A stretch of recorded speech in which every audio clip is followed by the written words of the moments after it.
What's going on? Brian Tong here, and welcome to the Apple Bite for all the good stuff, the bad stuff, and everything in between inside the world of Apple. Now, we gave you a breather from it last week, but there's a new flurry of iPhone 5 news, starting with a report from All Things D that claims Apple's iPhone media event for the iPhone 5 is scheduled for October 4th, but it could also change at any time. It will be Tim Cook's first cookie note, and who doesn't like cookies?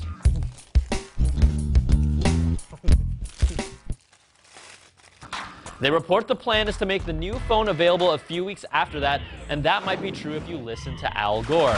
Now, the former vice president currently sits on Apple's board and must have been unable to hold back at a conference in South Africa when he said that Apple will be releasing the new iPhones next month. See, that's plural, which then set off a debate whether or not he was talking about one specific model or two separate models, like the rumored 4S and 5 released together. Now, the man created the internet, and maybe, I wouldn't put it past him, but maybe he created the iPhone 5 too.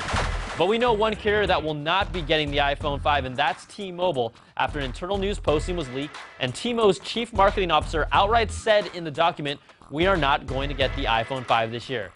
So that pretty much squashes it, but it doesn't rule out the possibility for them to get it in the future. But its status with the AT&T acquisition also makes for an unclear future. Now, this may not be as juicy as an iPhone 5, but according to Boy Genius report, iPhone 4S cases are already arriving at AT&T stores from OtterBox and Spec, who are legit third-party partners. Now, you can see a larger opening for the camera, but that doesn't mean it will have a larger camera sensor. But the best news about this, they're coming soon. Now, there hasn't been much chatter on the iPod Touch front, but Mac Rumors reports the next revision will be very minor, with the main change being a color option for white.